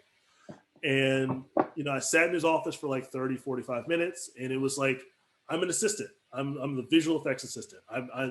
But if I'm not doing visual effects assistant stuff, I'm lugging the monitors around and setting the monitors up. Like that was my job. Like through the mud in State Farm, you know, up and down hills, you know, in the freezing, in the snow, like in the fake snow, in Valley Forge, out in the back lot. Like that was my job, you know. It was awful. But it was great because I got to be by the monitors. I got to be by the writers, the producers, I got and the directors. I got to learn from them. But so I had that conversation with Craig, and you know, and he gave me some great advice, and you know, and was very very nice. And then you know, years later, I come back. You know, I come back to Shadow on Turn, which was awesome, and I got to see a different side of how it was put together. I got to Shadow on Homeland, which was amazing, and it got to even come out to LA and sit in the edit suite for that episode of Homeland. And Tucker, who I shadowed, was nice enough to like let me stay in his guest house while I was out in LA for like shit. So I shadowed his whole life basically. Like he became a mentor. But when I came back for Swagger, you know, there's this really surreal moment where Reggie, you know, Reggie's office was Craig's office. You know, that I'd been in 5 years earlier, asking Craig like how do I get to where you are? And I was that much closer in that time period. I'd written and directed a feature. I had, you know, written these pilots. I'd been able to move to LA with a job that allowed me to come back to Richmond and be bi-coastal, you know, which is again, you know, my goal. And I sat in his office. And then like the thing is, when Reggie was on set, I used his office. Like I had like a little desk outside of his office, but like there was no plug there. So oftentimes I would just go into Reggie's office and use his office. And I was sitting in his office one day, and it just swept over me. It was like, I'm going to have a show, and this is going to be my office. Yeah. Like, you know, in the next, like in a couple of years, you know, that's the goal. So, so to answer your question, I want to do it all. I'm pushing myself to do it all because I find for me, it's like I have to, I push myself into situations where it's like I'm not quite sure if I'm ready for that, but then I have to get ready because I'm doing it. That's what the feature. Like I wasn't ready to make a feature film at that point, but I didn't have time to think. You know, from the day I was hired to the day we were rolling camera, it's 6 weeks. So I just had to do the work. I didn't have time to sit and get scared and be, you know, and allow the doubt to sweep in. I just had to do the work. And so that's a lot of like me pushing my career. Is just me saying like, it's me saying stuff like I want to have a show in Richmond, and then now you all are gonna have to hold me to it, and I've got to go and do the work and make it happen. You know, so that's yeah, so that's my goal. Well, I think we've got a team of supporters here. Yeah, yeah. And also, I mean, I know we're at like the hour and a half mark. I'm down to keep going if there are more questions. Like Sure, because people are cranking them out. I know, and we will record this. And for now, folks who are not members, you should join, because the members can see the recording and share with friends and things like that. And you get to work with our friends in the film office. I'm sure Jay will look favorably on your membership when he's producing that Virginia-based program. and and best of all, Mike Ivey will be your president. He's a now Deontay, and I hope that I'm pronouncing your name correctly. Forgive me if not. But he asked something very close that ties in with your last response there. In the last question, do you think being a Richmonder and your experiences here have shaped you uniquely as a writer in comparison to others who have lived a whole life in LA, New York, or Atlanta, for example? Absolutely. But I just want to answer Margaret's question that's popped up real quick in the thing. Yes, I am doing this to procrastinate. I'm extending because I have work. So we can go as long as y'all want to go.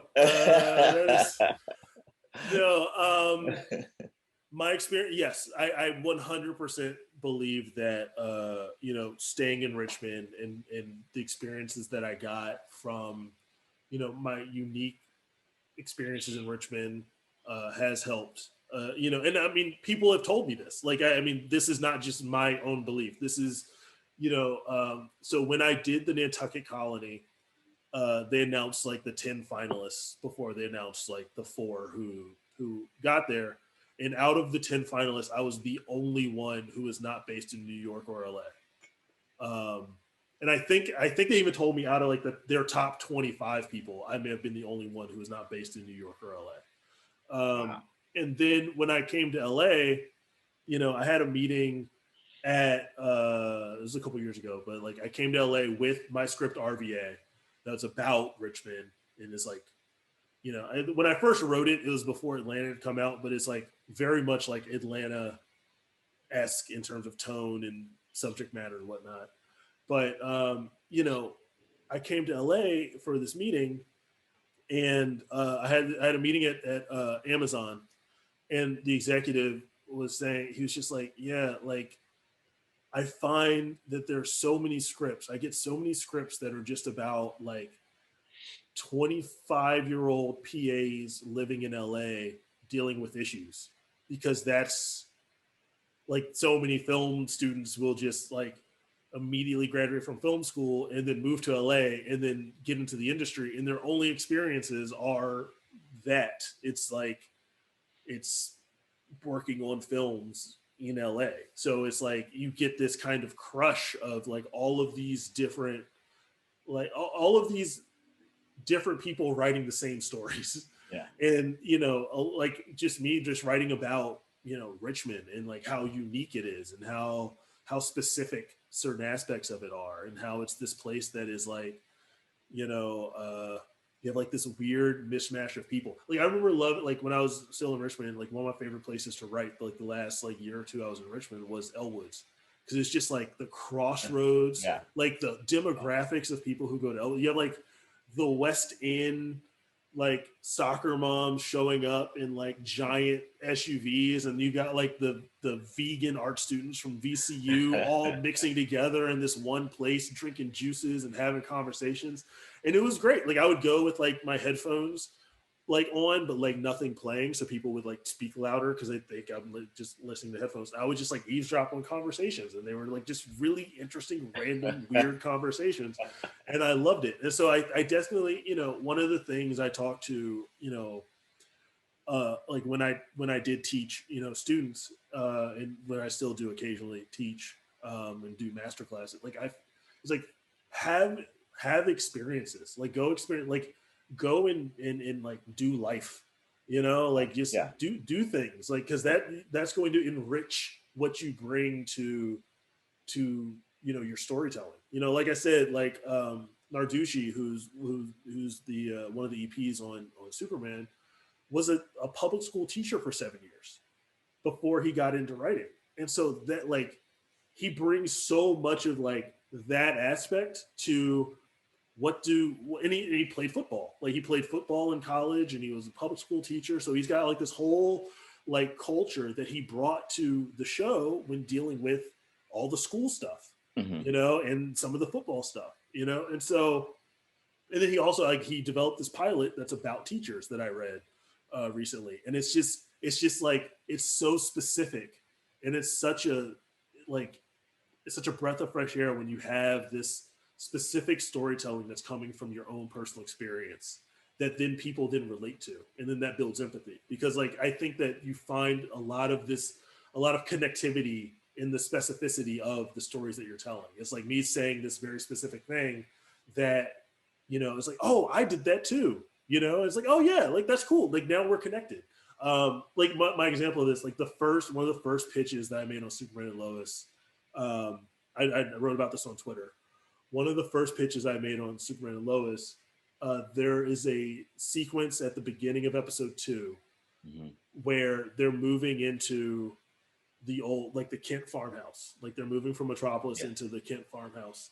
And you see Lois looking at the wall where they marked Clark's growth over the years.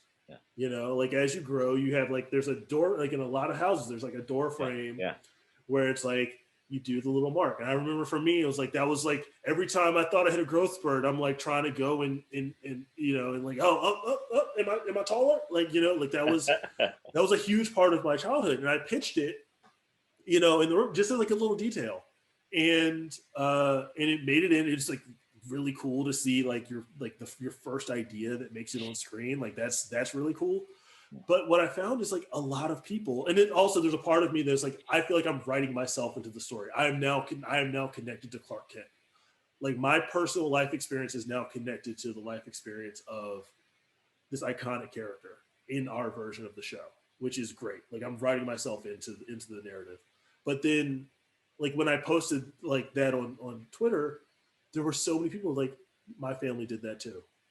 We also did that. Like, and so you find this thing where it's like connecting people, through the specificities that you bring from your own life experience. Let's see, following up here, which directors and writers have influenced you? Oh, wow. So many. I'll say, I mean, first and foremost, like, I've got to shout him out because I don't think he gets nearly as much respect as he should. Robert Townsend.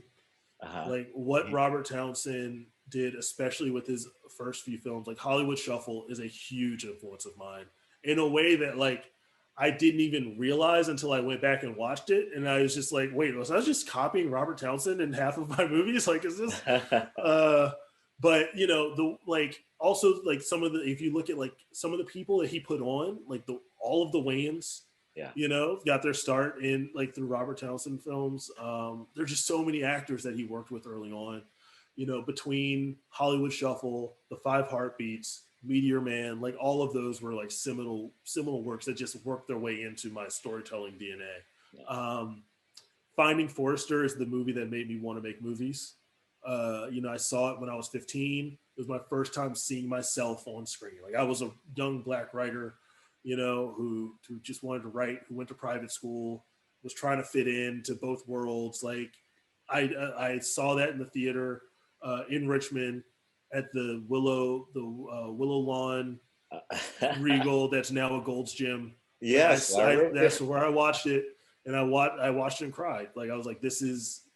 It's me. It showed how important representation was, and that, like, that's a film that's kind of stuck with me. Kevin Smith, I remember watching Dogma and just falling in love with his like, humor, irreverence, dialogue. Like, I was a dialogue fiend early on. So between Kevin Smith and Aaron Sorkin, Sports Night. So like that, between Dogma and Sports Night, like around that time, that era, like I just really fell in love with, like, the musicality of dialogue. Kevin Smith, you ever see that piece that he had? It was on YouTube for a long time where he described working with Prince. Yes, It, it was amazing. it was one of the most brilliant storytelling I have ever Kevin seen. I Smith is wish he a would put it back up. I wish he he's would. a born storyteller. It's on his it's that's taken from one of his DVDs. He has a couple of different like concert documentary DVDs, and so that sequence is on that as well. So you should I have to definitely look. check that out. Oh, He also wrote a draft of Superman and has an amazing story about writing a Superman draft that I will not try to tell and do. Just look up the Kevin Smith Superman story because it's phenomenal. now, following up here, I think you might know this person, Dr. Calvin Jamison. Yes, I do know this person. Hi, How Dad. would how would you characterize your writing philosophy and style? And what are some of the key lessons you've learned about your profession over the years? Oh wow. My writing philosophy and style. I kind of touched on this earlier, but it's like I write, for myself. I just write. I write, as my first audience. I write to like entertain myself first and foremost. I'm also like I've discovered, kind of the things that I'm most interested in thematically are identity, representation, and legacy, which are kind of all different ways of looking at the same thing.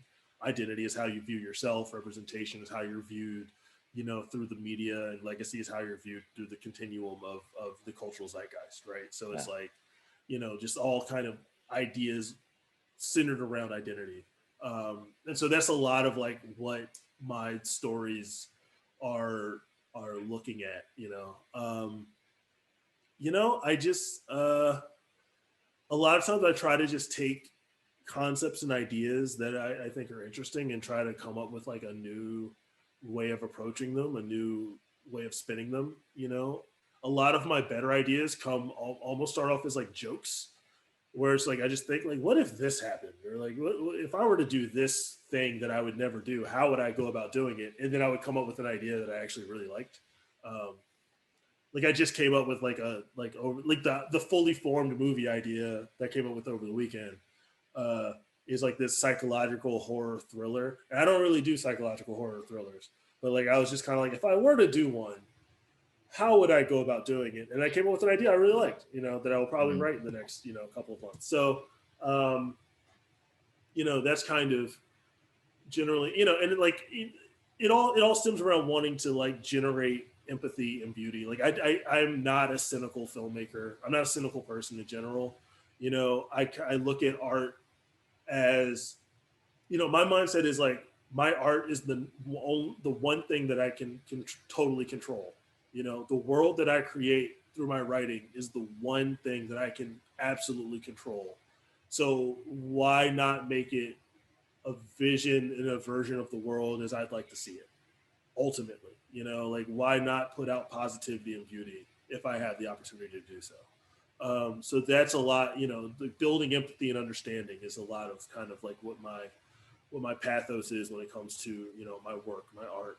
And in terms of what I've learned is like it's just persistence, and you can't, like, you've got to have a bunch of things going at once, because things just things take time, to happen.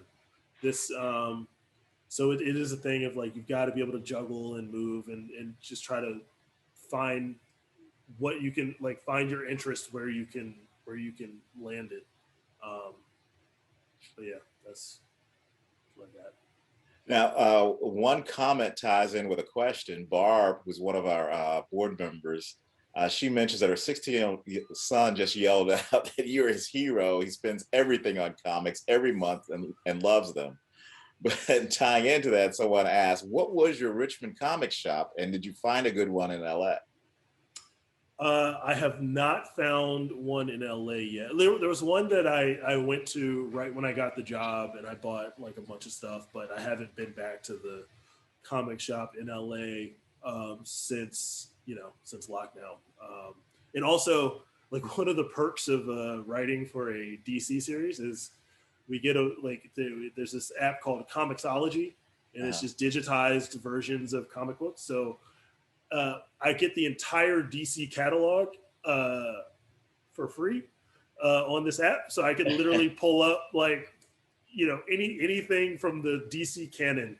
There are thousands and thousands of comic books that I will never have time to read all of them. So that's pretty cool. I do miss like having the comic or the graphic novel in my hand sometimes though. And my local shop, there was a spot called Gray Street Comics for a while that was on Gray Street. It was across from where Strange Matter used to be, like kind of in that little it was like in this little cubby parking lot. Mm-hmm. That was my first that's where I had my first box. And that I think that transitioned into Velocity Comics, and they moved to the spot on Broad Street. But by the time they did that, my second shop that I was at more was Stories on Forest Hill, Okay. which I've heard that location has closed down, but there's still I think one out in the West End maybe. Yeah. But those were my two. But I mean I would go to all. There was another spot out on Midlothian that I used to go to. I forgot what it was called. So I would go to if a comic book shop popped up, I would go there. But yeah. those are the two spots I had boxes. Yeah. Well, there is some concern with I guess like streaming that comic books will become digital based also, I guess. Yeah, I mean AT&T bought Warner Brothers, which owned DC, and there's talk of like shutting down the publishing arm of DC Comics, which I don't know how real that talk is, especially since DC generates so much IP that Warner Brothers then utilizes. So I don't know, but there is that concern for sure. Yeah. This next comment, I guess we should all congratulate Laura, who got her SAG card working on Swagger. And she thanks everyone for getting together tonight. Congrats. Let's see. Keep going here. It was Clark Kent is how Superman views humanity. We got that one. How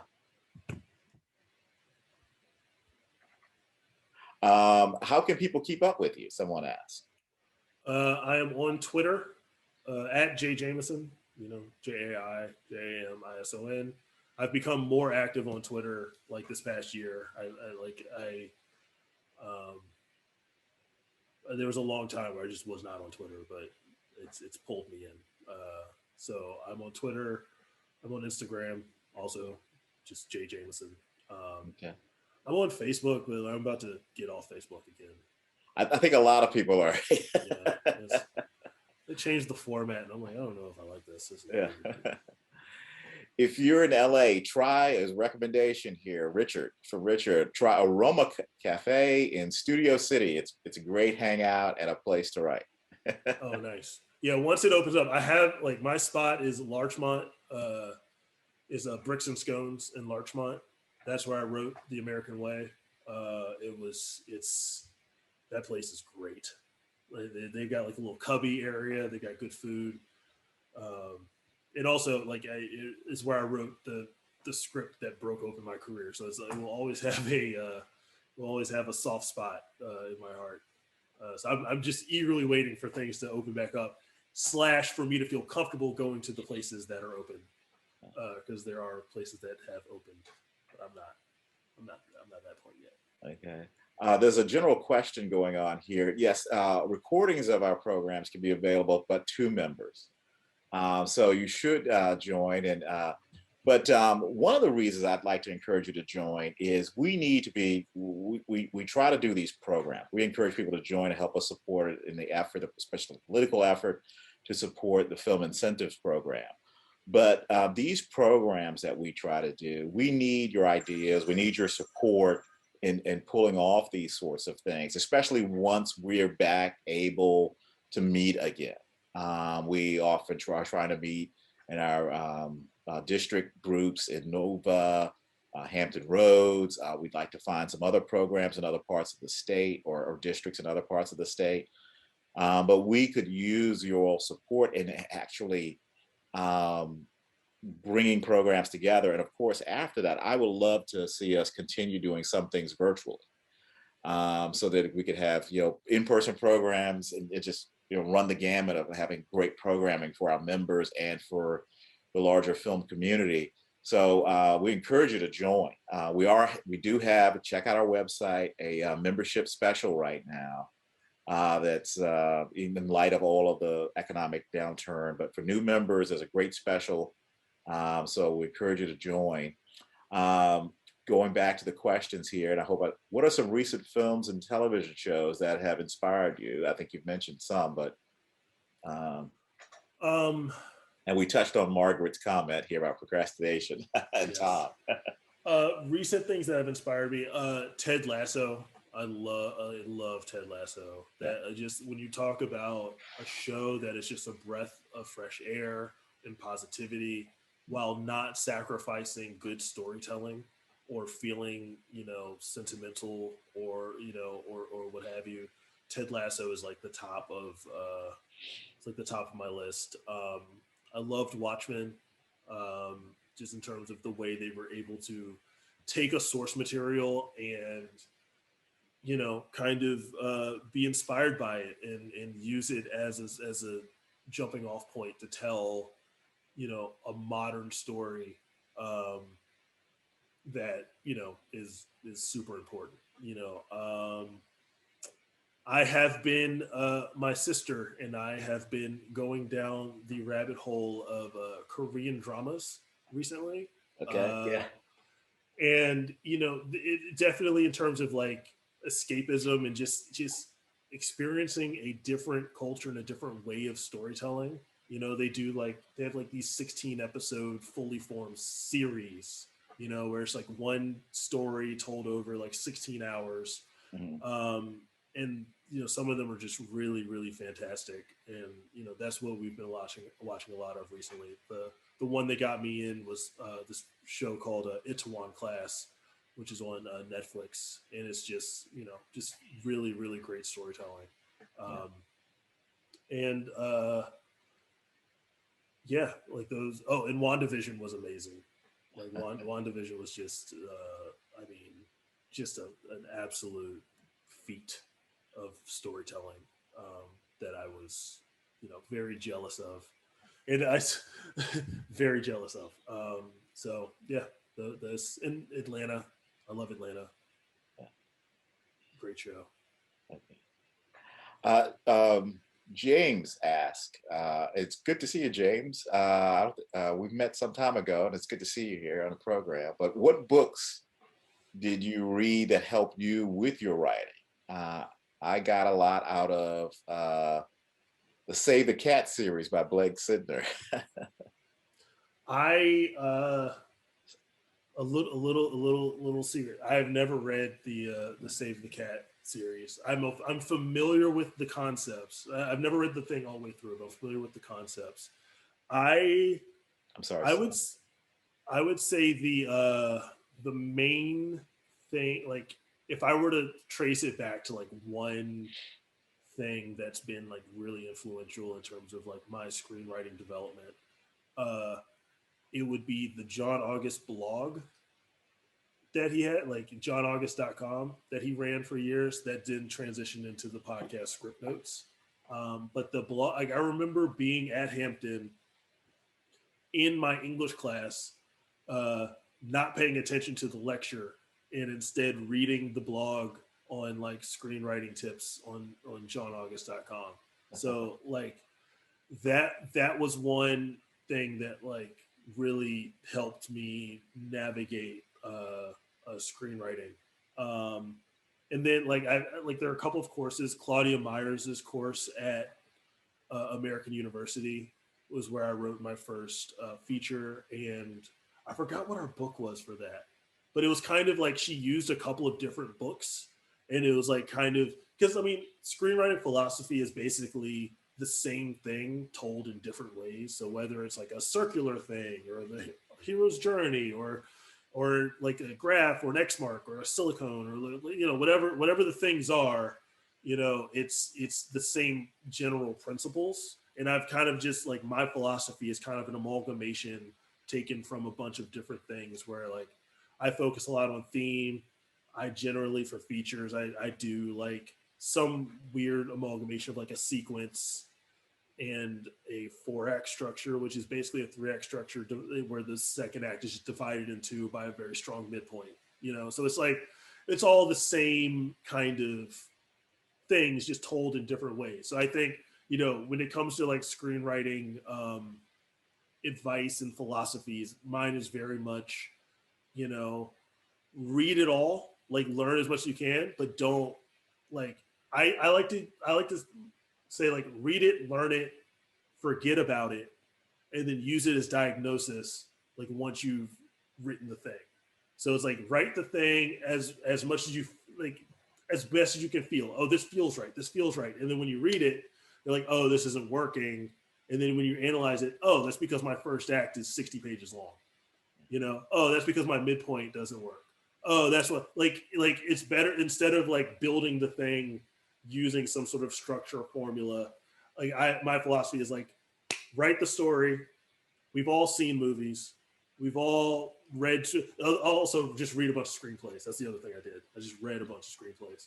Oh, Like wow. the storytelling is inherent. Write the thing, and then use the books and the philosophies as like a maintenance manual. To go in and fix like the things that aren't working. Kind Oh, of that's an like that. interesting perspective. That's a great guidance, I think. Yeah. Yeah, We've got some concurrence from Philip and Pixie that Finding Forrester is a must see, it's great. Great movie. and and then some others celebrating our comic books, Forest Hill Stories, and unfortunately they're no longer with us. From Philip here, too. Do you think DC TV success will translate into bettering the DCEU? And if a fan of Marvel, how did you enjoy the style of WandaVision? Um, it's funny because recently DC has embraced the concept of the multiverse, which is, the idea behind the multiverse is like all of these stories like that we're telling are, loosely connected because they all exist. They're all canon, but they all just exist in different universes. And sometimes the universes can cross over, people can go between them, but it's why we can have the movie Joker, and then we like with Joaquin Phoenix, and then we can also have Jared Leto playing the Joker in this other thing. Both of those things are equally true, and it just allows for you to tell, you know, different versions of the stories and not be like tied into the continuity of like, oh, well, I thought Joker was supposed to do this or Batman was supposed to be this character do this. So I think the fact that DC's embracing that aspect where it's like, yeah, we're taking these iconic characters, and DC's characters are definitely more archetypal than Marvel characters. Like, they're definitely more based on, you know, like story archetypes that I think lend themselves to, putting them in various situations to tell different types of stories because we know them so well. Like everyone knows Batman's origin, everyone knows Superman's origin, Wonder Woman's origin. Like these are big archetypal ideas that you can kind of filter through things. So I think the fact that DC, Warner Brothers are embracing the multiverse will allow for a greater um, will allow for better storytelling across the board. Because the thing is like, Marvel, the thing that Marvel's done really well is they've created a tone for their films that works for all of their films and all of their characters. There's kind of whatever that tone and feel is, and there are variations of it. Ant-Man is a little bit more comedic than Captain America, but it's like it's kind of like they did a very good job of making all of the characters feel real and exist in the same world. And what was difficult about DC is like there are certain DC characters where it's like the dark tone doesn't work. Like Shazam, I love Shazam. I thought Shazam was a That was fun movie. yeah. You know, it was Yeah. like a really fun movie, and like really like nailed the promise of the premise of that character. And that movie does not exist or should not exist in the same tone as like the Zack Snyder Justice League.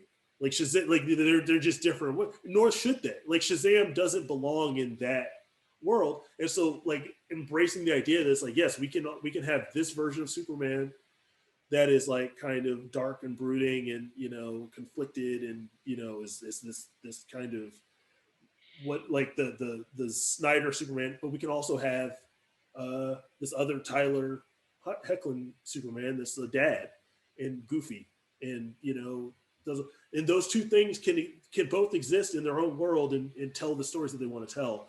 I think embracing that aspect will definitely help DC go forward. As far as the WandaVision question, you know, one of the things I look at for adaptation is not necessarily like sometimes when you're adapting something, you're not adapting. It's better to you're adapting the feeling and the theme and the idea of the thing more than you're adapting the actual plot points. You know, and sometimes you have to look like you have to break down like what it is you're adapting. The example I always use is the Fargo television series. You know, I saw the pitch deck for that, and one of the things that Noah Hawley said is like, I'm not adapting like this movie into a series. I'm adapting the ideas behind the movie, the tone of the movie into a world to tell a story that's similar, that feels, that rhymes with, that is in conversation with the movie. And I think that's one thing that Wanda did really well, where it's like when you're talking about the concepts of like the medium of television and what that means to this character and to an immigrant and how and their understanding of American culture and what happiness means. And they're confronted with the concepts of grief and they're combating that and they have the power to combat that. And they use the medium of television to combat the the existential forces of grief. That's something that everyone can relate to. And it's something that only WandaVision could do when they're adapting a storyline like House of M, like that's similar to House of M or you know some of the other storylines. They're taking concepts, but they're seeding it in a way that makes sense for the medium. And that's one of the things I loved about WandaVision. What I thought was so genius is like they created a thing that only they could do with that character and that medium. You know, it's like that wouldn't have worked in any other scenario with any other character the way it worked there. And you know, that's why I thought it was so brilliant. Yeah. Well, Jay, wow, you may have heard my cuckoo clock in the background chiming. It's getting late over there.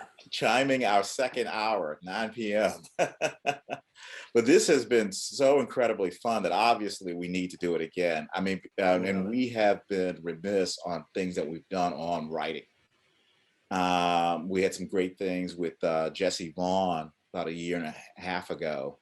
But we definitely need to do some more things on writing because without that process, we don't have anything to shoot. Right. So, but I want to thank you for joining us and everyone who came out tonight. But clearly, quite clearly, we have got to chat again about what we need to do next together. And so give you some time to procrastinate while out there. Maybe we can get Sis on the line. Was she in Slave Cry? She was. She was the that lead. was her. That okay, was, yeah. And maybe we could talk about some of the things you all are writing together, or someone that we could bring in about what's it like to collaborate. Because I think many writers are sitting with pen and paper or screen alone and doing that. Maybe get a couple of writers or something like you and your sister to talk about that process of collaboration. But let's chat again about some more things that we can do in the near future. But everyone, thank you so much for coming out. Looks like we've picked up a couple of VPA members. Great. Oh, that's great. And guys, I don't want to hold you all evening. I wish that we could keep going. We could find out, or I wish we had all at a coffee shop we could go to and meet. Yeah. But we're getting there. Everybody stay safe. Keep looking out for each other. Check in on people. Yes. And but thank you so much. Jay, Thanks for we'll be having back me. in touch. Yeah, that Thank sounds you. great. Good luck with your pitch tomorrow, Jay. Thank you. Appreciate it. There's our man Tom, who is a writer, and he cranks it out. I don't know how he does it, but thank you, everyone. We appreciate it so much. Sounds good. Peace, Thanks man. so much. Take it easy. Later. Talk to y'all. Okay. Bye. Thank you. Later.